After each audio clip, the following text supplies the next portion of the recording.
నమస్తే, welcome to YR TV. నేను రంజిత్. 1 2 3 4 5 6 7 ఇది నేను చెప్పేది అంకె కాదు. తెలంగాణ రాష్ట్ర వ్యాప్తంగా విద్యార్థుల ఫలితాలు అంతకంటే కాదు. రాష్ట్రానికి సంబంధించిన విద్యా సంస్థల ఫలితాలు అంతకంటే కాదు. తెలంగాణ రాష్ట్రంలో సంచలనం. రేవంత్ పరిపాలనకు సంబంధించి పూర్తి స్థాయిలో కూడా తన వైఫల్యాన్ని ఎండగట్టే ఒక సంఖ్య. నెంబర్ 1 ఇది ఎక్కడో కాదండి, ఇది అంకె కాదు, ఒక జీవితం అనే విషయాన్ని మీ ముందు నేను ఉంచబోతున్నా. నెంబర్ 1 ఇది సంఖ్య కాదు, అంకె కాదు. తెలంగాణ రాష్ట్ర వ్యాప్తంగా కూడా మొదటి మరణం. ఇది ఎక్కడో కాదు, మహబూబాద్కు సంబంధించి రైతు ఆత్మహత్య చేసుకున్న సంఘటన. ఇక 402 402 ఇది నేటి మరణం. ఎక్కడో కాదు, ఆదిలాబాద్ జిల్లాకు సంబంధించిన మరో రైతు మరణం. రైతులు నిరసన వ్యక్తం చేస్తే తెలంగాణలోని ఆదిలాబాద్ జిల్లాకు సంబంధించి 13th యాక్ట్, అంటే ఇది పోలీసుల యాక్ట్, ఎలాంటి నిరసనలు ర్యాలీలు చేయొద్దు అంటూ రాష్ట్రానికి సంబంధించిన పోలీసులు విధించిన యాక్ట్. ఎందుకు ఈ విషయాన్ని చెప్తున్నానో తెలుసా? తెలంగాణ రాష్ట్ర వ్యాప్తంగా కూడా కేసీఆర్ పరిపాలనలో రైతుల ఆత్మహత్యలను ఎక్కడా చూసి ఉండరు. కానీ కేవలం 365 రోజులు రాష్ట్ర ముఖ్యమంత్రిగా యనుమల రేవంత్ రెడ్డి అధికారంలోకి వచ్చిన తర్వాత రైతుల ఆత్మహత్యలు ఎలా, ఏ విధంగా కూడా వాళ్ళ యొక్క జీవితాలు, వాళ్ళ యొక్క తలరాతలు మారిపోయాయో చూపించే ఈ లిస్ట్. ఎందుకు నేను ఈ విషయాన్ని చెప్తున్నానంటే, భూమి కోసం, భుక్తి కోసం, పోరాట విముక్తి కోసం నాడు రజాకార్లకు సంబంధించి నిజాంకు సంబంధించి వ్యతిరేక పోరాటాలు చేసిన చాకలి ఐలమ్మ, దుడ్డి కుమరయ్య లాంటి ఉద్యమకాలను గుర్తు చేసే ఒక సంఘటన. దానితో పాటు అనేక ఉద్యమాలు తెలంగాణలో జరిగాయి. కేవలం భూమి కోసం, భుక్తి కోసం, పోరాట విముక్తి కోసం ఎన్ని రకాలుగా పోరాటాలు జరిగాయో మీ అందరికీ కూడా తెలిసిన విషయమే.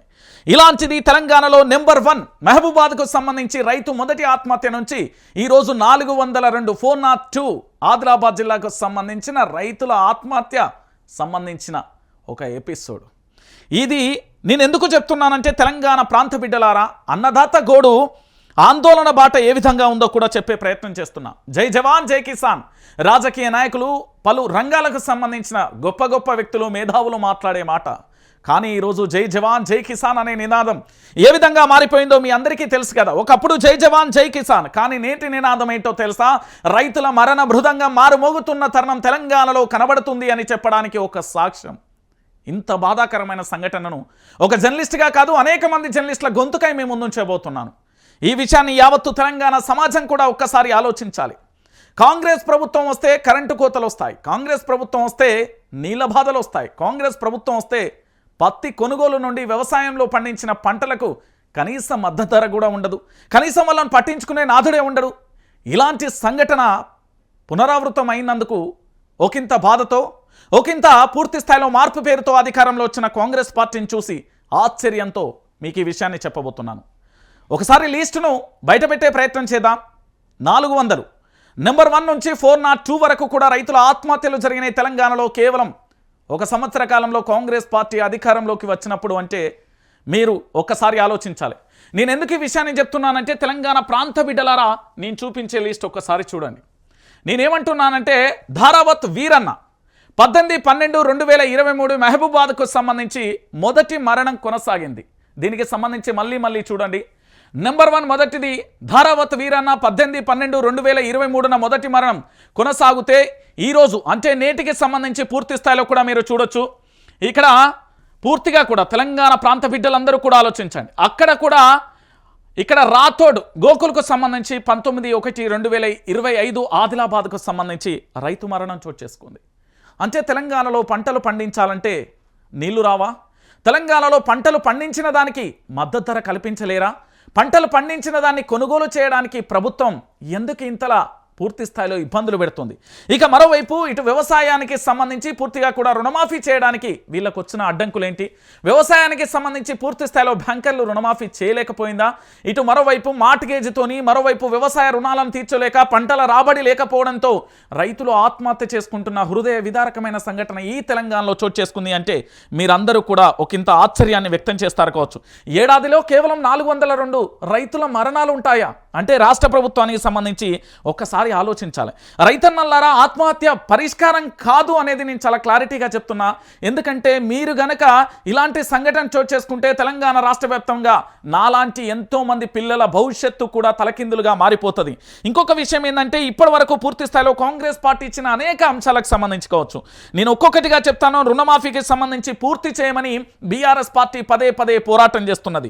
దాంతోపాటు బ్యాంకర్ల వేధింపులతోని ఇప్పటి వరకు కూడా నరకం చూస్తున్న పరిస్థితి కనబడుతుంది. దేశానికి అన్నం పెట్టే రైతన్న పూర్తి స్థాయిలో కూడా ఉసురు తీసుకుంటున్న ఈ రేవంత్ సర్కార్ అవసరమా కాదా అనేది రైతులు ఆలోచించాలి. ఇటు రైతుల ఆత్మహత్యలు ముమ్మాటికి కూడా ప్రభుత్వ హత్యలుగా భావించడంలో ఎలాంటి తప్పు లేదని మాజీ మంత్రి సిద్దిపేట ఎమ్మెల్యే హరీష్ రావుకు సంబంధించి పూర్తిగా కూడా ఖండించిన పరిస్థితి కనబడుతుంది. ఈ దేశానికి రైతన్న వెన్నుముక అంటారే, అలాంటిది రైతుల జీవితాలతో చెలగాడుతూ ఆడుతున్న ఈ కాంగ్రెస్ పార్టీని మనం ఏమందాం?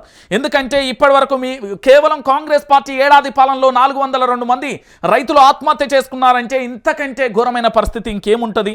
ఎందుకంటే ఇంత జరుగుతూ ఉంటే ప్రభుత్వం మొద్దు నిద్రపోతుందా అని ఇంత ఆశ్చర్యాన్ని కూడా వ్యక్తం చేయక మానదు.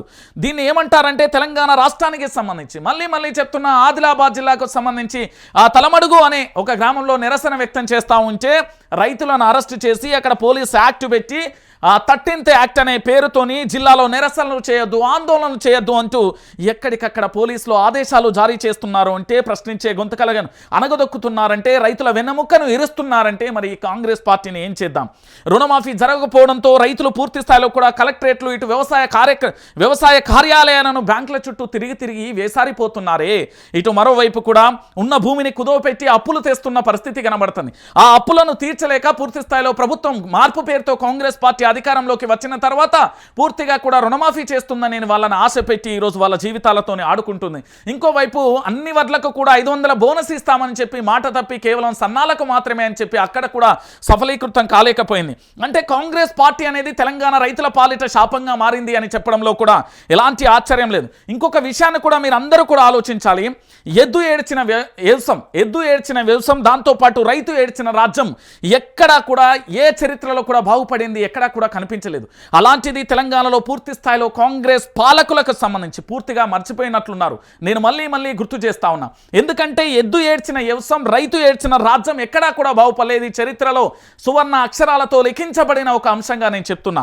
దీనికంటే ఇంకొక విషయం ఏంటంటే, ఈ తెలంగాణలో ఉన్న 60 నుంచి సుమారు 80 లక్షల మంది రైతులకు వైఆర్టీవీ వేదిక మీ అందరికీ కూడా చేతులెత్తి మొక్కుతున్నాను. కాస్త ఓపిక పట్టండి. ఎందుకంటే ఇక్కడి ప్రభుత్వానికి సంబంధించి తలకిందులు చేయాలన్నా మీ ఓటు అనే ఆయుధంతో పూర్తి స్థాయిలో కూడా కాంగ్రెస్ పార్టీని గద్దెదించాల్సిన బాధ్యత మీది. దానితో పాటుగా పూర్తిగా కూడా ప్రభుత్వాన్ని ప్రశ్నించే బాధ్యత మాది.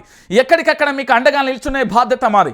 కానీ రైతన్నల ఆత్మహత్యల వల్ల ఒక్కొక్క ఇంట్లో రైతు ఆత్మహత్య చేసుకుంటే ఆ ఇంటి ఎనగర్ర ఏ విధంగా కూలిపోతే ఆ ఇంటికి సంబంధించి పూర్తి స్థాయిలో మీ పిల్లలు డాక్టర్లు కావాలని, కలెక్టర్లు కావాలని, లేకపోతే రాజకీయ నాయకులు, లేకపోతే గొప్ప లాయర్లు, పైలట్లు కావాలని మీ ఆశలన్నీ వాళ్ళ ఆశలను అడియాశలు చేయకండి. దాంతోపాటు కష్టం వచ్చింది కదా అని మనం ఈరోజు ఏ భూతాల్ని నమ్ముకుంటామో ఆ భూతాల్ని ఒడిలోనే కూడా మరణిస్తే చాలా ఇబ్బందికరమైన పరిస్థితులు ఏర్పడతాయి. ఎందుకు చెప్తున్నానంటే, వ్యవసాయం చేసే రైతన్న నిత్య శాస్త్రవేత్తగా అనేక పంటలు కూడా పండించడం ఈ తెలంగాణలో చాలా మట్టుకు కూడా మనం చూస్తూనే ఉంటాం. రైతన్న దేశానికి అన్నం పెడతాడు కానీ రైతన్న ఆత్మహత్య చేసుకున్న ఈ తెలంగాణను మనం చూడలేకపోతున్నాం. ఇప్పటికే కేవలం సంవత్సర కాలంలోనే 1 నుండి మొదలై 402 మంది రైతులు ఆత్మహత్య చేసుకున్నారంటే కాంగ్రెస్ ప్రభుత్వం యొక్క పరిపాలన ఎలా ఉందో కూడా మీరందరూ కూడా ఆలోచించాలి. ఇక్కడ ఎద్దు ఏడ్చిన వ్యవసాయం, రైతు ఏడ్చిన రాజ్యం ఎక్కడా కూడా బాగుపడలేదు. కేవలం ఏడాది కాలంలో కూడా పూర్తి స్థాయిలో కాంగ్రెస్ ప్రభుత్వం మీద ఏ విధంగా కూడా పూర్తిగా కూడా విమర్శలు వస్తున్నాయో కూడా మేము చూస్తున్నాం. కానీ వ్యవసాయ శాఖ మంత్రి, రాష్ట్ర ముఖ్యమంత్రికి సంబంధించి ఇలాంటిది ఏది కూడా కనిపించడం లేదా అంటే అవుననే సమాధానం వినబడుతుంది. ఓ పక్కన బీఆర్ఎస్ పార్టీకి సంబంధించిన హరీష్ రావు కానీ, ఇటు కేటీఆర్ కానీ, ఇటు కవిత కానీ వీళ్ళందరూ కూడా కేసీఆర్తో సహా బీఆర్ఎస్ పార్టీ పోరాటం చేస్తూ ఉంటే ఇతర విపక్షాలు మాత్రం కళ్ళుండి చూడలేని కబోదులా మారిపోయాయి. ఇక మరో అధికారంలో ఉన్న పార్టీకి మాత్రం మొద్దు నిద్రపోతుందా అని తెలంగాణ రైతాంగం పూర్తి స్థాయిలో కూడా ప్రశ్నిస్తున్న పరిస్థితి కనబడుతుంది. కాంగ్రెస్ పార్టీ వస్తే మళ్ళొక్కసారి బషీర్బాగ్ కాల్పులు వస్తాయనేది ఆందోళన వ్యక్తమవుతున్నది. రైతులారా మీరందరూ కూడా ఆలోచించాలి. దయచేసి పోరాటం అన్నది తెలంగాణ గడ్డకు కొత్త కాదు. ఈ గడ్డలో పుట్టిన ప్రతి వారు కూడా పోరాటం చేసేవాళ్ళు. అలాంటిది పూర్తిగా కూడా ఈ ప్రభుత్వానికి సంబంధించి పోరాటం చేసి ప్రభుత్వాన్ని గద్దెదించి ఈ ప్రభుత్వాన్ని లేదా మేల్కొనేలా మనం చేద్దాం. కానీ రైతుల ఆత్మహత్యలు అనేది తెలంగాణకు మంచిది కాదు. ఈ తెలంగాణకు సంబంధించి జై జవాన్ జై కిసాన్, దేశానికి అన్నం పెట్టే రైతనే ఈ దేశానికి వెన్నెముక రైతన్న అని మనం అనుకుంటాం కదా, అలాంటి దేశాన్ని మనం కాపాడుకుందాం. ఈ తెలంగాణ రాష్ట్రంలో ఉన్న 60 లక్షల నుండి సుమారుగా 80 లక్షల వరకు ఉన్న రైతులందరినీ మనం కాపాడుకుందాం. రైతులు, కౌలు రైతులకు సంబంధించి ఆత్మహత్యలే శరణ్యంగా పోతే మాత్రం తెలంగాణలో బూడిదే తప్ప ఇంకోటి మిగలదు. ఎందుకంటే ఇది కాంగ్రెస్ పార్టీ యొక్క వైఫల్యంగా ఘంటాపదంగా చెప్పొచ్చు. ఎందుకంటే రైతులకు ఇచ్చిన హామీలలో భాగంగా రైతులకు రుణమాఫీ చేయలేకపోవడం, రైతులకు రైతు భరోసా ఇవ్వలేకపోవడం, దాంతోపాటు రైతులకు సంబంధించి రైతు బీమా ఇవ్వలేకపోవడం, రైతులకు పెట్టుబడి సాయం అందించలేకపోవడం, రైతులకు సంబంధించి నిరంతర విద్యుత్ అందించలేకపోవడం, రైతులకు సంబంధించి కనీసం పెట్టుబడి సాయం అందించలేకపోవడం, రైతులకు సంబంధించి మద్దతు ధర కల్పించకపోవడం ఈ తెలంగాణలో చోటు చేసుకున్న ఒక బాధాకరమైన సంఘటన. ఇప్పటికైనా కాంగ్రెస్ పార్టీకి సంబంధించిన నేతలు కనీసం స్పందిస్తారా, లేకపోతే కాంగ్రెస్ పార్టీకి సంబంధించిన నేతలు ఈ విధంగానే ఉంటారా? దీని మీదుగా గత కొన్ని రోజులుగా కూడా, ఈ రోజు కూడా, నిన్న మొన్న ఈ రోజు కూడా పూర్తి స్థాయిలో రైతుల పక్షాన హరీష్ రావు పోరాటం చేస్తూ ఉంటే పూర్తిగా కూడా లేఖను బహిరంగంగా కూడా రాస్తే కనీసం స్పందించిన దాఖలా లేదు. కేవలం మంత్రులకు సంబంధించి ఏంటంటే ట్విట్టర్ కూతలు మాత్రమే కూస్తున్నాయి, కానీ బహిరంగంగా రైతులకు న్యాయం చేసే ప్రభుత్వం రావట్లేదు. కాంగ్రెస్ పార్టీ అధికారంలోకి వచ్చిన తర్వాత గత 10 సంవత్సరాలలో జరిగిన ఆత్మహత్యలు కేవలం సంవత్సర కాలంలో జరిగినాయంటే ఇంతకంటే దారుణం, బాధాకరమైన విషయం ఇంకొకటి కనిపించదేమో. నేను మళ్ళీ చెప్తున్నా, ఈ తెలంగాణ ప్రాంత బిడ్డగా, ఇక్కడి వాడిగా నేను చెప్తున్నా, రైతులారా మీరు పూర్తి స్థాయిలో ఆత్మహత్యలు బంద్ చేయండి. ప్రభుత్వం మీద పోరాటం చేద్దాం, మీకు అండగా మేముంటాం. పోలీస్ యాక్ట్ పెట్టినంత మాత్రాన, నిరసనలు ఆపినంత మాత్రాన, మన గొంతుకలను ఆపినంత మాత్రాన ఇక్కడ భయపడేది ఏదీ లేదు. తెలంగాణలో రైతులందరూ కూడా ముక్త కంఠంతో పోరాటం చేసిన ఈ భారతదేశంలో ఒక చరిత్ర ఉంది. 365 రోజుల పాటు దేశ రాజధాని ఢిల్లీ సరిహద్దులలో పూర్తి స్థాయిలో పంజాబ్ రైతులు నల్ల చట్టాలకు వ్యతిరేకంగా, భారతీయ జనతా పార్టీకి వ్యతిరేకంగా పోరాటం చేసిన సంఘటన మీకు గుర్తు చేస్తున్నాను. అలాగే ఈ తెలంగాణ గడ్డ మీద పూర్తి స్థాయిలో కూడా భూమి కోసం, భుక్తి కోసం పోరాటం చేసిన ఎన్నో సంఘటనలు ఉన్నాయి. కానీ తెలంగాణలో 1956 నుంచి 2014 మధ్య కాలంలో మనం ఉమ్మడి ఆంధ్రప్రదేశ్లో ఏ విధంగా చెతికెలపడ్డామో, ఇప్పుడు 2014 నుంచి 2023 వరకు ఎంత సంతోషంగా ఉన్నామో, 2023 నుండి కేవలం 2025 మధ్య కాలంలో ఇలాంటి మరణాలు చేసుకోవడం చాలా బాధాకరమైన విషయం. రాష్ట్ర ముఖ్యమంత్రి ఇప్పటికైనా స్పందిస్తాడా? రాష్ట్రానికి సంబంధించిన వ్యవసాయ శాఖ మంత్రి స్పందిస్తారా? రాష్ట్రానికి సంబంధించిన జిల్లా కలెక్టర్లు స్పందిస్తారా? రాష్ట్రానికి సంబంధించిన వ్యవసాయ అధికారులు స్పందిస్తారా? లేకపోతే ఈ మరణాలను ఈ విధంగానే కొనసాగిస్తారా? నాడు 1969లో 600 మంది విద్యార్థులు అమరులు అయ్యారు అంటే తెలంగాణ రాష్ట్రం కోసం. 2001 నుంచి 2014 వరకు 1200 మంది విద్యార్థులు అమరవీరులు అయ్యారంటే ఈ ప్రత్యేక రాష్ట్రం కోసం. కానీ నేటి మరణాలు దేనికి సంకేతం అంటే రేవంత్ రెడ్డి యొక్క అసమర్థ పాలనకు, రేవంత్ ప్రభుత్వానికి సంబంధించి, కాంగ్రెస్ ప్రభుత్వానికి సంబంధించి అసమర్థతకు కారణం అని చెప్పొచ్చు.